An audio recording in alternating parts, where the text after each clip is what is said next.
Muchos creen que la ciencia es la creación de un grupo de iluminados encerrados en sus laboratorios, lejos de la vida real. Yo creo que es todo lo contrario. Nos chocamos a cada paso con el resultado de la investigación científica, con la búsqueda transformada en conocimiento.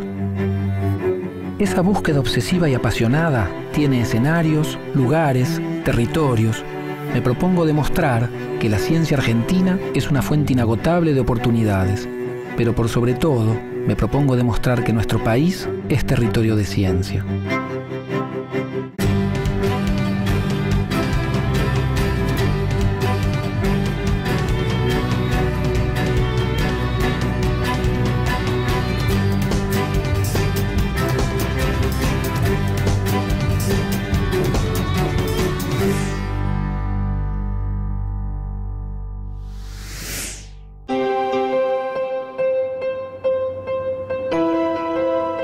En febrero de 2008 se cumplieron los primeros 50 años del Consejo Nacional de Investigaciones Científicas y Técnicas. El CONICET atravesó distintas etapas, al compás de los cambios políticos e ideológicos que vivió el país. Todo comenzó el 5 de febrero de 1958, cuando el presidente de facto Pedro Eugenio Aramburu, integrante del grupo de militares que derrocó a Juan Domingo Perón, firmó el decreto que establecía su creación. La finalidad del CONICET era ordenar y financiar desde el Estado la investigación científica en el país a través de las universidades. Con su creación, se comenzó a debatir una política de investigación científica a nivel nacional.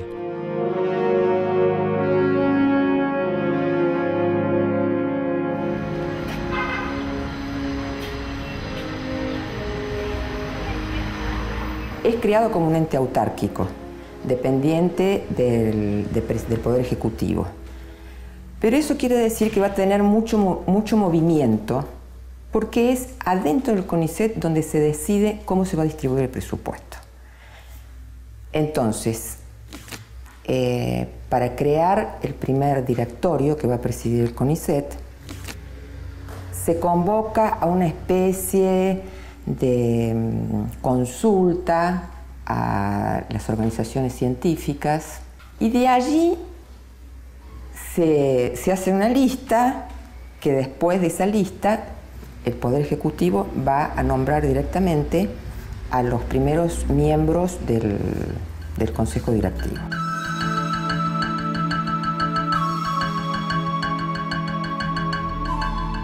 El CONICET heredó parte de la estructura de la Dirección Nacional de Investigaciones Científicas y Técnicas, creada en el gobierno de Perón. Durante este periodo, la relación entre los científicos y el gobierno fue conflictiva. Si bien había financiamiento para la investigación, todas las universidades fueron intervenidas. Con la creación del CONICET, la ciencia reclamaba financiamiento del Estado, pero autonomía en la investigación. El hecho es que hay dos proyectos para el CONICET. Uno es el proyecto que tiene USAID. USAID había participado desde el año 30, que no me acuerdo bien en qué momento del 30, de la década del 30, había participado en la fundación, en la creación de la Asociación para el Progreso de la Ciencia. Bernardo Husay, Premio Nobel de Fisiología y Medicina, fue elegido presidente en forma unánime por los 15 miembros del directorio. El meteorólogo Rolando García fue designado vicepresidente. Los miembros del Consejo eran en su mayoría científicos, como Luis Federico Leloir, discípulo de Husay, que también sería distinguido con el Premio Nobel. Pero también había representantes de las Fuerzas Armadas y del Ministerio de Educación y Justicia.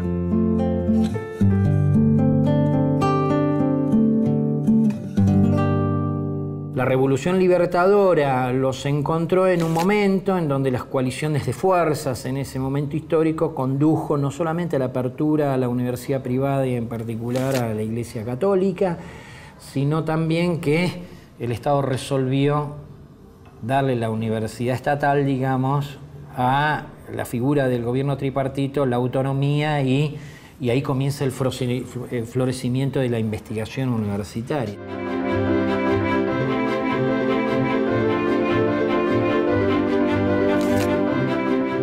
Bernardo Husay presidió el CONICET hasta el día de su muerte.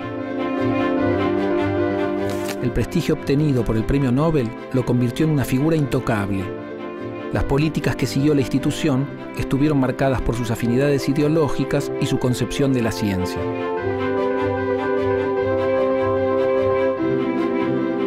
La investigación científica fundamental o básica proporciona los conocimientos que son la fuente de donde derivan todas las aplicaciones prácticas. Ella es la que nos ha dado conocimientos que aseguran la salud, la riqueza, el progreso y hasta la independencia de las naciones. El CONICET fue su creación personal, ¿no? Y entusiasmó a que los mejores científicos de la época, incluido Leloir, formaran parte de ese comité. Suscribió el modelo del Estado apoyando la investigación de manera libre, etcétera, etcétera. Generó el escalafón de investigador que, si bien no fue la profesionalización como empleo público, implicaba reconocer que la universidad no pagaba suficientes remuneraciones para los docentes que hacían investigación. Así que ya había un reconocimiento, hacía un cuestionamiento implícito a la universidad. El CONICET surge en pleno apogeo de la Guerra Fría, dominada por la carrera tecnológica y armamentista de las grandes potencias.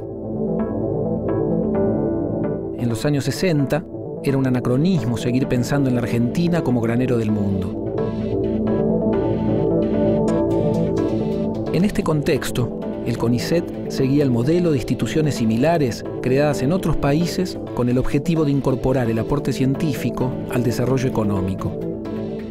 Se constituye como consejo siguiendo lo que fue la propuesta de Vannevar Bush y la National Science Foundation y los planteos de la UNESCO de crear los consejos. En definitiva, el CONICET es parte de la familia de los CONICIT, de los CONACYT, etc. Pocos meses después de la creación del CONICET, asume como presidente Arturo Frondizi. Su proyecto, conocido como desarrollismo, sostenía que modernizar el país era sinónimo de industrializarlo. Las relaciones del CONICET con Frondizi fueron excelentes. Bajo el nuevo gobierno, el CONICET logró crecer y tener presencia en los planes políticos. En 1960 se creó la carrera de investigador, que transformó la ciencia en una actividad profesional. Se pusieron en marcha programas de becas para formar jóvenes científicos en el país y en el exterior y un sistema de subsidios para comprar instrumental, contratar profesionales extranjeros y financiar viajes de científicos argentinos al exterior. Se abría así un período promisorio para la ciencia en la Argentina.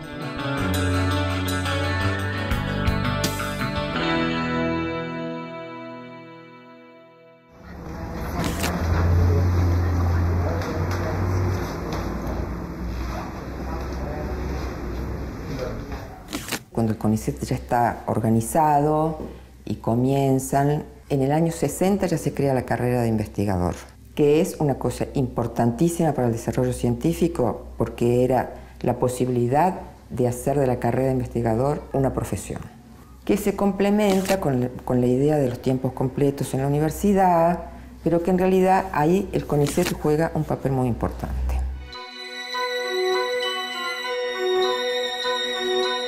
Pese al clima político favorable, había profundas diferencias entre Husay y el vicepresidente García.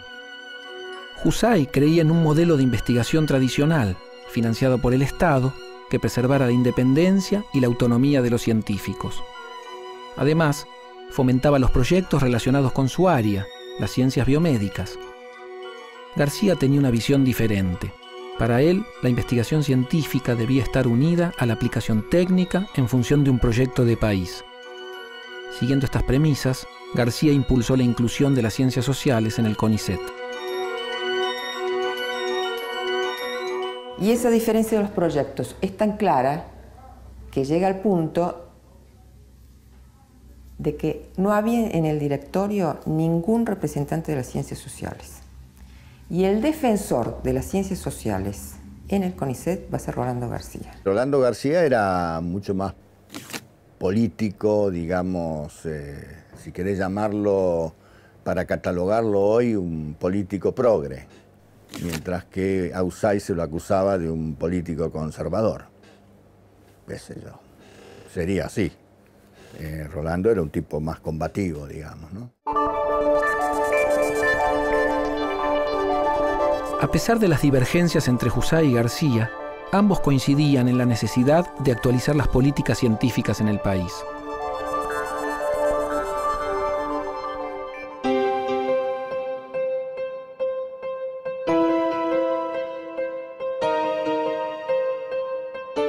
La Argentina continuaba su agitada vida política. Con el derrocamiento de Frondizi en 1962, las tensiones dentro del CONICET se agudizaron. Un episodio decisivo fue la intervención del Instituto Malbrán y la expulsión, por razones ideológicas, de su director, Ignacio Piroski. García sostuvo que el CONICET debía involucrarse. A pesar de su insistencia, la institución se mantuvo al margen. García dejó finalmente su cargo en 1965, durante el gobierno de Arturo Illia. A partir de entonces, el CONICET sería dirigido por el grupo de Jusay, de perfil conservador.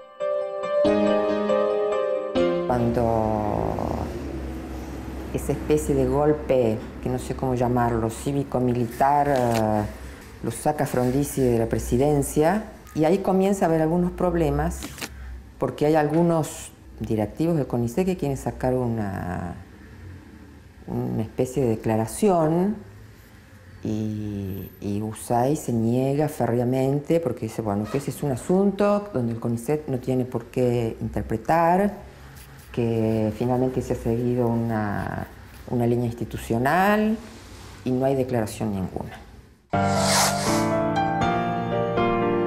Pese a los conflictos internos, la política del CONICET era exitosa. Pero todo cambió con el golpe de Estado de 1966. Yo, Juan Carlos Onganía, juro por Dios nuestro Señor y estos santos evangelios, desempeñar con lealtad y patriotismo el cargo de presidente de la Nación y observar fielmente... El 29 de julio, la llamada Revolución Argentina del general Juan Carlos Onganía canceló por decreto la autonomía universitaria. Durante aquella noche sombría, estudiantes y docentes tomaron las facultades y fueron reprimidos violentamente por la policía. Entre los profesores agredidos estaba Rolando García, por entonces decano de la Facultad de Ciencias Exactas. Usay se quedó en el CONICET después de la noche de los bastones largos. Y fue presidente del CONICET durante la dictadura de la Revolución Argentina. Y por lo tanto parte del gobierno nacional, en un periodo en donde hubo éxodo de cerebros. El golpe de Estado de 1966 tuvo consecuencias nefastas para el crecimiento de la ciencia y la tecnología. Más de 1.300 investigadores y docentes de la UBA fueron expulsados o renunciaron a sus cargos. La universidad no volvería a ser la misma, y al CONICET le llevaría muchos años recuperarse.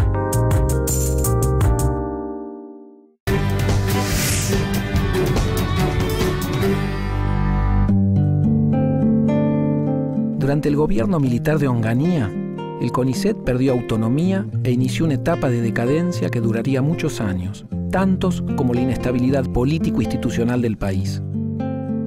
En 1969 se creó el Consejo Nacional de Ciencia y Técnica, CONACYT, con el objetivo de centralizar la planificación de las actividades científicas. La idea era que este nuevo organismo definiera las políticas de financiamiento a nivel nacional.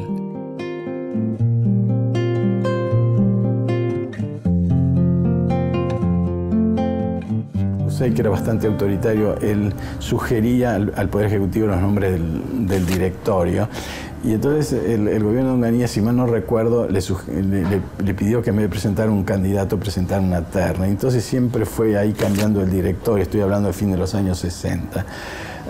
Luego vino la época del gobierno justicialista, que fue caótica realmente, y luego vino el proceso que fue peor todavía.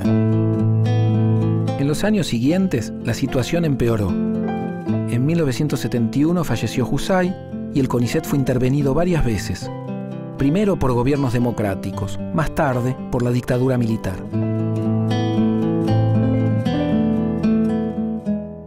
A pocos días del golpe de 1976, fueron echados o renunciaron 3.000 profesores universitarios. El CONICET perdió más de 100 investigadores.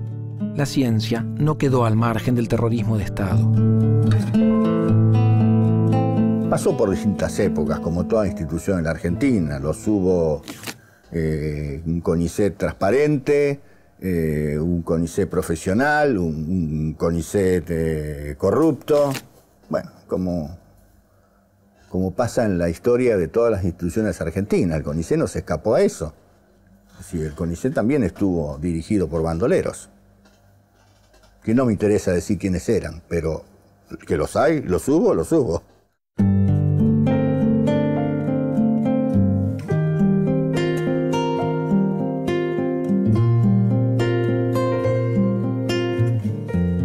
En este contexto de fragilidad institucional, el CONICET padeció un crecimiento negativo. A partir de 1972, había comenzado a crear institutos que se multiplicaron durante la dictadura. En poco más de 10 años, pasaron de ser 13 a ser 116. En los años de la última dictadura, el CONICET se convirtió en un foco de corrupción. Una metodología de manejo de recursos derivada del proceso inflacionario.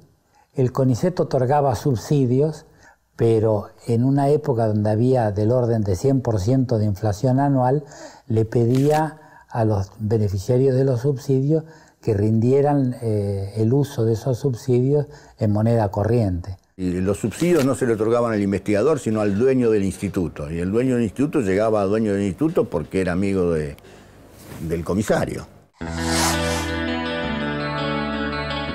En 1983, las cosas comenzaron a mejorar.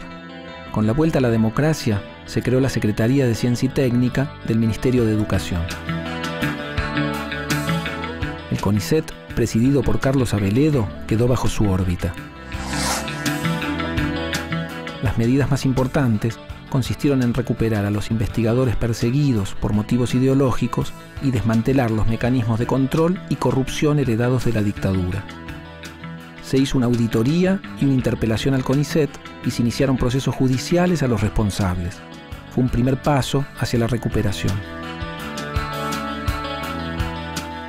Creamos un sistema de becas de actualización para todos aquellos que habían sido perseguidos, presos o exilados. Tuvimos unas 200 de estas que permitieron que muchos científicos, académicos, se reinsertaran en la vida académica de la cual se habían visto forzados a alejar. La orientación del financiamiento del CONICET a través de un mecanismo de análisis de proyectos, digamos, de concursos de proyectos por métodos competitivos y abiertos, que abrió, digamos, el financiamiento del CONICET a muchos investigadores que no eran investigadores de CONICET, pero que tenían proyectos que podían ser competitivos.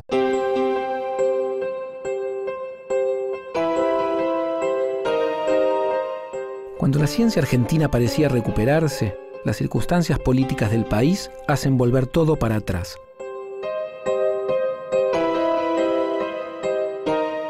Con la llegada del gobierno de Carlos Menem, en medio de la ola privatizadora de los años 90, retornaron al CONICET funcionarios afines a las prácticas de la dictadura. A partir de los 90, en la primera mitad, hay una contrarreforma, es decir, un interno otra vez de separarse de la universidad. Ya ahí, yo diría, por dos razones. Una razón, si se quiere, ideológica, que es otra vez, digamos, el retorno a determinados personajes que estuvieron durante el periodo dictatorial y que vuelven a ocupar cargos importantes en la administración, en el CONICET. Y por el otro lado también creo que tiene que ver con la crisis de la universidad pública. O sea que esto es atribuible también a un factor externo, que es la universidad autónoma, democratizada del 83-84, no pudo resolver el viejo debate argentino sobre la universidad profesionalista y el papel de la investigación en la universidad. En 1996, durante la gestión de Juan Carlos del Bello, se dio un paso muy importante con la creación de la Agencia Nacional de Promoción.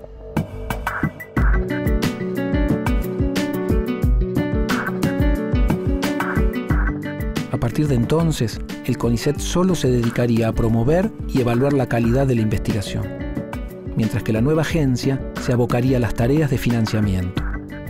Con esta división, se logró que el sistema científico argentino gane más transparencia. El CONICET deja de ser un organismo de promoción, al tener ejecución es un organismo mixto. Al ser un organismo mixto está plagado de conflictos de interés, lo cual es lógico, porque si el que promueve y financia a los que están adentro, el conflicto de interés es evidente. Entonces separa claramente quién financia de quiénes son los que ejecutan. Se planteó como una forma, digamos, de financiamiento que atravesara no solo a, digamos, o que sirviera no solo a investigadores de CONICET, sino a los investigadores de todos los organismos de ciencia y técnica del país. Como esto se hizo en su momento con recursos de un crédito internacional que originalmente administraba CONICET y pasó a la agencia, siempre se ha creado allí, digamos, históricamente cierta tirantez o cierta, digamos, rispideces en que si CONICET financiaba o la agencia financiaba. Cuando se crea la agencia resulta una amplia convocatoria a investigadores, tecnólogos, especialistas en economía de la innovación, etcétera, más de un centenar de personas que discuten sobre la reingeniería institucional y hubo un buen consenso, digamos, de lo que sería el pensamiento de política pública.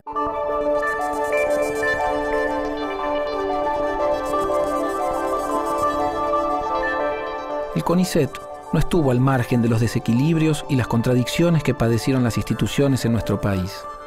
Sin embargo, superada la crisis de 2001, hoy tiene un fuerte protagonismo en el crecimiento económico.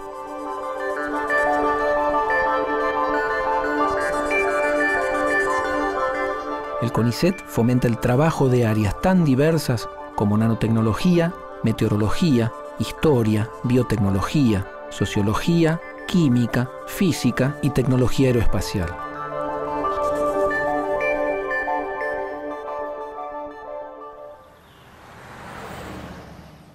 En la Argentina se puede ser científico full time, o sea, tener como único trabajo hacer ciencia. Eso no existía antes del CONICET y no existe en muchos países. En pocos países existen estructuras así como el CONICET.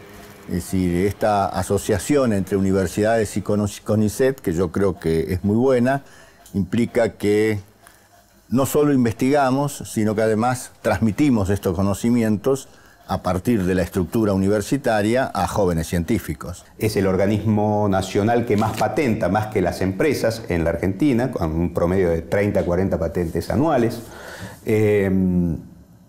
Y por otro lado, tiene, digamos, una gran inserción, sobre todo a partir de los últimos años, en desarrollos vinculados al sector productivo. El gran problema es que los nuevos miembros de carrera, es decir, la gran cantidad de miembros de carrera y los futuros becarios, hay como 5.000 y pico de becarios, primero no tienen muchas veces lugar donde trabajar. Es decir, ahora hay un plan de edificación, etcétera, etcétera, pero eso es muy lento y todavía no tienen lugar y no tienen el financiamiento.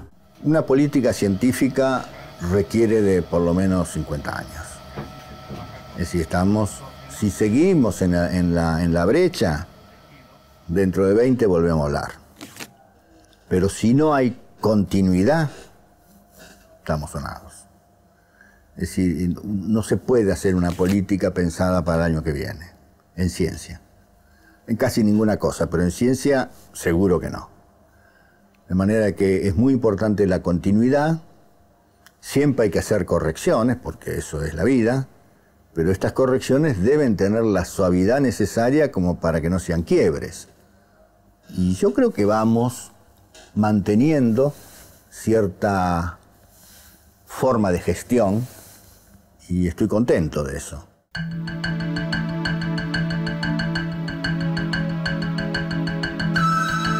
La creación del CONICET fue un hito en la ciencia argentina. A partir de entonces fue posible organizar la investigación a escala nacional con los estándares de producción científica internacional. Junto con las universidades públicas, el CONICET produjo gran parte de los logros científicos del país.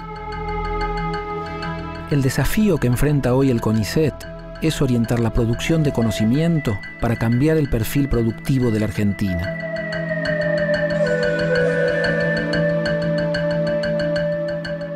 En los próximos años, nuestro país debe incorporar más de 30.000 investigadores y tecnólogos a las universidades, las instituciones públicas y las empresas. El CONICET, como semillero de jóvenes investigadores, tiene un papel central en estos objetivos. Para eso, es necesaria una política científico-tecnológica a largo plazo.